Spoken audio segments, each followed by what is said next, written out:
السلام علیکم بچوں، کیسے ہیں آپ سب؟ امید ہے کہ آپ سب بہت اچھے ہوں گے۔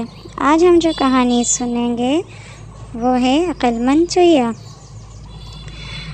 ایک دفعہ کا ذکر ہے کہ ایک چھوٹی پہاڑی میں کئی بل تھے جن میں کئی چوہوں نے بسیرا کر رکھا تھا۔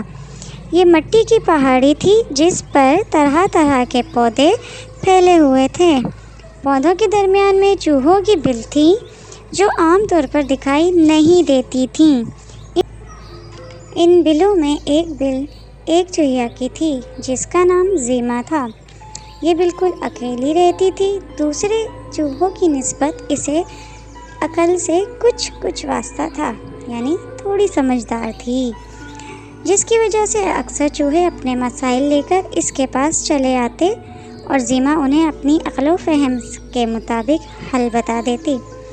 اس کے مشورے اکثر چوہوں کی مشکل کو دور کر دیتے تھے، اس لیے زیما کو سب چوہے بڑی عزت کی نظر سے دیکھتے تھے۔ ایک بار یوں ہوا کہ برسات کی بارشیں خوب برسیں، جس کے باعث کئی کیڑے مکوڑے اور دوسرے جانور گھبرا کر ان بلوں کی طرف آ گئے۔ چھوٹے موٹے کیڑے مکوڑے تو چوہوں کی غذا بن گئے، جبکہ بڑے کیڑوں کو انہوں نے وہاں سے بھگا ڈالا۔ انہی نوآورد جانوروں میں ایک چھوٹا کچھوا بھی شامل تھا جو جسامت میں چوہوں سے تھوڑا سا بڑا تھا۔ وہ ہر کسی کی بل میں گھس جاتا اور وہاں موجود ذخیرہ کی گئی خوراک چٹ کر جاتا، یعنی چوہوں نے جو اپنی چیزیں کھانے پینے کے لیے رکھی ہوئی وہ کھا لیتا تھا۔ چوہوں نے بڑی کوشش کی کہ اسے وہاں سے بھگا دیں، مگر انہیں کوئی کامیابی نہیں ہوئی۔ کچھوا بڑا ہوشیار اور چالاک تھا، وہ چوہوں کی ہر چال کو ناکام بنا دیتا تھا۔ تنگ آ کر سب چوہے زیما کے پاس چلے آئے اور اس سے مدد طلب کی۔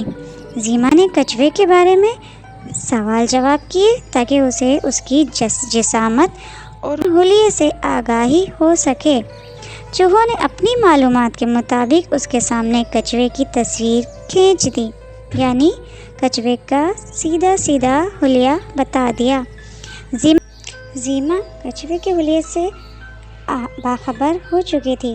زیما نے سب چوہوں کو تسلی دی کہ وہ بے فکر ہو کر اپنے اپنے گھروں کو جائیں، میں ایک آدھ دن میں کچھوے سے نجات کے بارے میں کچھ سوچتی ہوں۔ سب چوہے زیما کی تسلی پر واپس لوٹ گئے۔ زیما کو معلوم نہیں تھا کہ کچھ دور پودوں کی آڑ میں کچھوا اس کی سب باتیں سن رہا تھا۔ کچھوے نے پہلے زیما کو سبق سکھانے کا ارادہ ٹھان لیا۔ وہ چپکے سے زیما کی بل میں داخل ہو گیا۔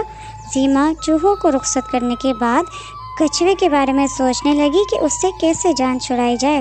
کچھ دیر سوچنے کے بعد اس کے چہرے پر گہرا اطمینان پھیل گیا، جیسے وہ کوئی فیصلہ کر چکی ہو۔ زیما کپڑے جھاڑ کر اپنی بل میں داخل ہو گئی۔ وہ ابھی کچھ ہی فاصلہ طے کر پائی تھی کہ اسے راہداری میں کچھ حرکت محسوس ہوئی۔ وہ چونک پڑی۔ اس نے غور سے دیکھا تو اسے معلوم ہو گیا کہ اس کی بل میں ایک لال بیگ گھس آیا ہے۔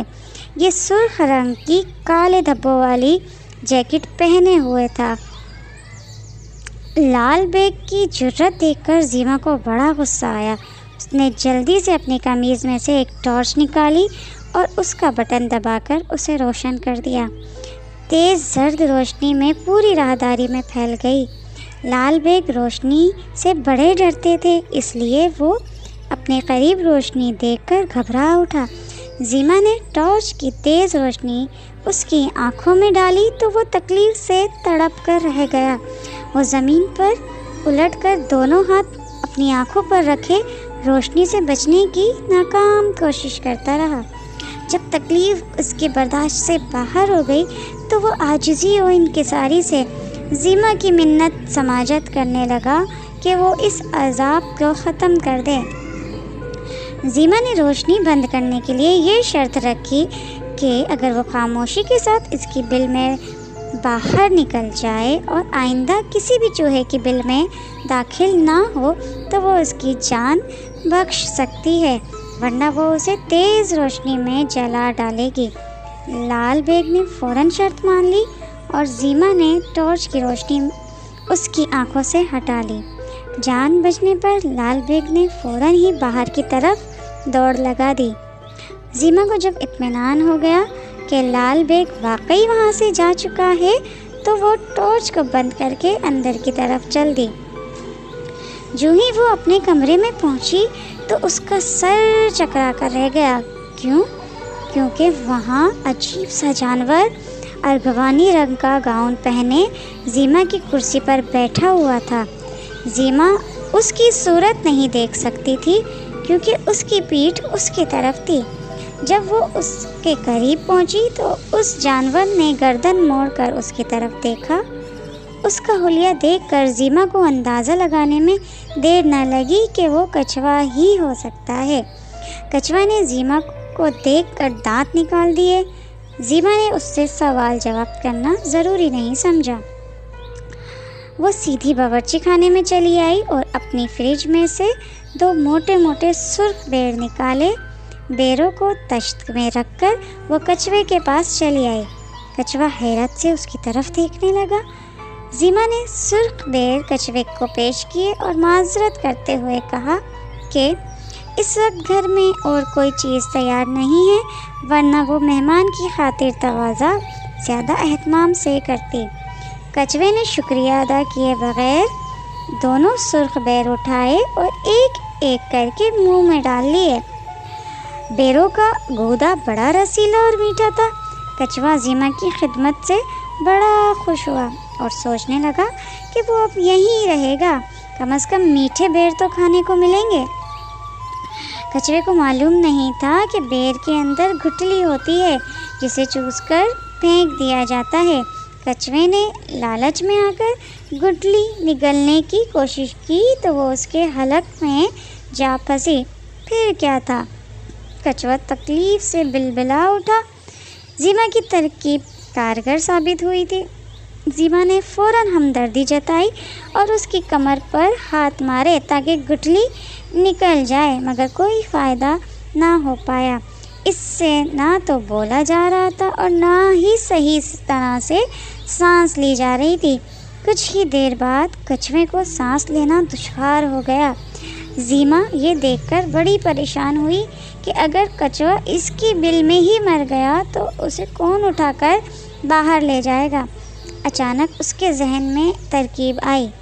اس نے کچھوے کو کہا کہ اگر وہ فوراً ڈاکٹر کے پاس چلا جائے تو وہ اس کی کچھ مدد کر سکتا ہے۔ کچھوا تکلیف سے نہایت پریشان تھا۔ اس نے بامشکل اشارے سے ڈاکٹر کے بارے میں پوچھا تو زیما نے فوراً اسے راستہ سمجھا دیا۔ کچھوا گرتا پڑتا اٹھا اور اس کے بتائے ہوئے راستے کی طرف بڑھ گیا۔ اس نے دونوں ہاتھوں سے اپنا حلق تھام رکھا تھا۔ زیما اس کے پیچھے پیچھے چلی آئی۔ راستہ بڑا خراب تھا، ہر طرف کیچڑ پھیلا ہوا تھا۔ کچھوا اس سے بے خبر اپنی تکلیف کی شدت میں آگے بڑھتا چلا گیا۔ زیما کیچڑ کے شروع میں ہی رک گئی تھی۔ وہ کچھوے کو آگے جاتا ہوا دیکھتی رہی۔ وہ کیچڑ دراصل دلدل تھی جو کہ اپنے اندر آنے والے جانوروں کو نگل لیتی تھی۔ کچھوا جب کافی آگے بڑھ آیا تو اس کے پاؤں کیچڑ میں دھنس گئے۔ کچھوے کو اپنا پاؤں اٹھانا دشوار ہو گیا۔ وہ حلق کی تکلیف کو بھول کر کیچڑ سے پاؤں نکالنے کی کوشش کرنے لگا۔ وہ جتنا اوپر کو زور لگاتا دلدل اسے اتنا ہی نیچے کی طرف کھینچ لیتی۔ کچھوے کو اندازہ ہو چکا تھا کہ زیما نے اس کے ساتھ چالاکی کرتے ہوئے اسے کیچڑ والی دلدل میں اتار دیا ہے۔ اب وہ کیا کر سکتا تھا؟ ایک طرف سرخ بیر کی گٹھلی حلق میں پھنسی ہوئی تھی جو اذیت پہنچا رہی تھی، تو دوسری طرف دلدل آہستہ آہستہ اس کے جسم کو نگلتی جا رہی تھی۔ زیما خاموشی سے کچھوے کو دلدل میں ڈوبتا ہوا دیکھتی رہی۔ جب کچھوا دلدل میں بالکل غائب ہو گیا تو اس نے اللہ کا شکر ادا کیا اور واپس اپنے گھر لوٹ آئی۔ کچھوے سے سب کی جان چھوٹ چکی تھی۔ برسات کا موسم بھی ختم ہو چکا تھا۔ تیز دھوپ ہر طرف پھیل گئی تھی۔ کیڑے مکوڑوں اور جانوروں کی آمد کا سلسلہ بھی رک چکا تھا۔ زیما نے محفوظ خوراک کو دھوپ لگوانے کا سوچا تاکہ اس میں سے برساتی نمی ختم ہو جائے۔ اگلے دن اس نے محفوظ کیا ہوا پنیر باہر نکالا اور اسے دھوپ میں رکھ دیا تاکہ اس میں برسات کے اثرات ختم ہو جائیں۔ پنیر کی خوشبو جب فضا میں پھیلی تو تتلیوں نے اس طرف راہ لی۔ وہ پنیر پر بیٹھ کر اس کا رس چوس چوس کر اڑ جاتی۔ زیما یہ تماشا دیکھ کر خوش ہوتی رہی۔ پنیر کا رس ہی تو برساتی نمی تھی جس کا نکل جانا ضروری تھا۔ تیز دھوپ کے موسم کے آغاز پر چوہوں کو کسی کا خوف باقی نہیں رہا تھا۔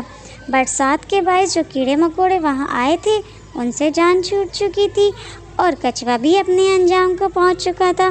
زیما نے سب چوہوں کو گھر میں بلا کر ان کی ضیافت کی اور انہیں ہنس ہنس کر بتایا کہ اس نے کیا ترکیب لڑائی کہ کچھوا خود بخود اپنے پیروں سے چل کر دلدل میں جا گھسا اور پھر بے بسی کے عالم میں دلدل میں ڈوب کر ہلاک ہو گیا۔ زیما کی کہانی سن کر سب چوہوں نے خوب ہلا گلا کیا۔